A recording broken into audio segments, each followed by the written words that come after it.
When I came to Lowell in 1974, Ari was 8 years old. I remember the first Rosh Hashanah Yom Kippur. I was the chazan at that time. One of the officers of the shul came over to me before I was ready to speak and said I should ask all the children who were less than 9 years old to leave the synagogue, and they should come back after services were over. And I inquired as to why, and he said they make noise. And I said, well, we'll see what happens. And it turned out that Ari and one other boy stood next to me the whole davening, and the same was true every Shabbos. And eventually he took over as the Baal Shachris. Now he serves the Baal Musaf in different shuls. And he loved shul and he loved Yiddishkeit from that point. We didn't come from observant homes where there wasn't a lot of talk about religion necessarily or how we connect with it. We always had a Shabbos table, but I would never miss Donnie and Marie or the Incredible Hulk. And that was my Friday night custom. I struggled between public school and NCSY. NCSY became my Jewish social outlet. That's when Ari and I met. Amidst all of that, I got a little bit of God and Torah. I was involved in another youth group in Lowell, and the kids made fun of me. One of them was because I was wearing a yarmulke. Why I wore a yarmulke, I'm still today not really sure why, but maybe it was what helped me identify. When I became old enough, I went to my first NCSY event, and I remember what a warm place it was and how welcoming it was. I felt like I belonged there. Maybe for me, it was that I saw something that maybe I didn't necessarily see with my eyes, but my neshama was saying, this is it. You found it. This is what I've been looking for. This is what I've been waiting for. These two kids, I mean, they were so starry-eyed. I mean, they just wanted to do good. It's all that you could just see it. Their whole being was they just want to help people become more interested in Yiddishkeit. It's just so inspiring to see the glow on these two kids before they got married. You just walk into their house, and their Shabbos house is just so warm. The kids are running all over the place, and it's just such a loving, caring environment. And you see from the second that you walk in that that's the way it is, but not only is it like that with their family, there can be 30 kids in the house, and they're extending that same love and warmth to all 30 kids.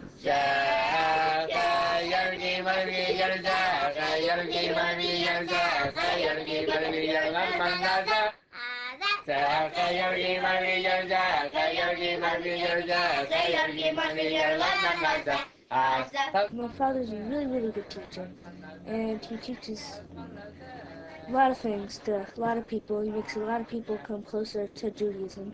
I love them, and they're very special to me, and I think they teach well, and they're both problem solvers.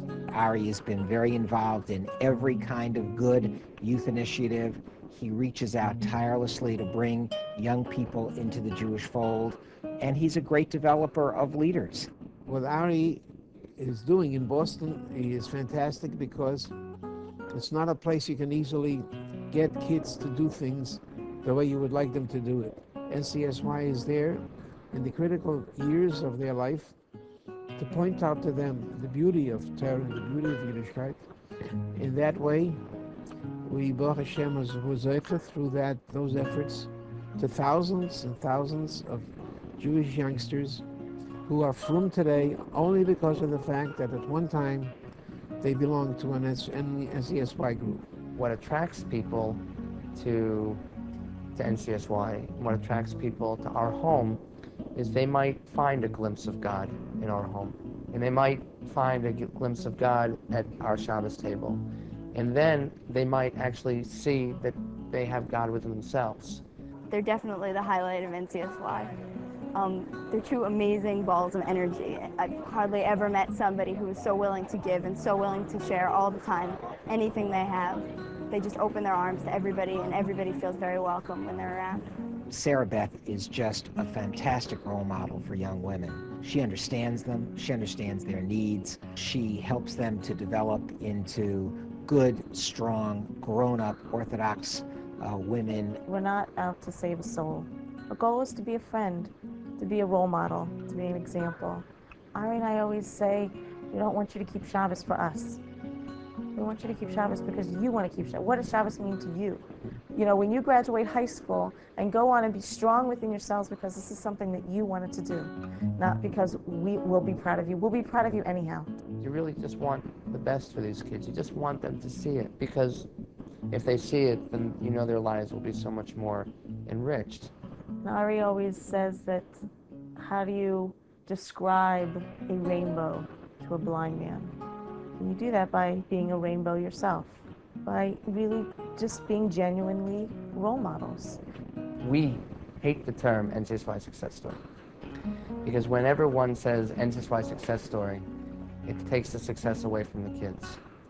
It's really the kid who succeeded in overcoming obstacles and overcoming their challenges, and overcoming whatever barriers were preventing them from becoming the people that they became. NCSY can take a certain amount of credit for facilitating the process, but the kids deserve for being so courageous to make the difficult choices that we face in life. After doing this, I don't know what else we could do that would give us as much satisfaction.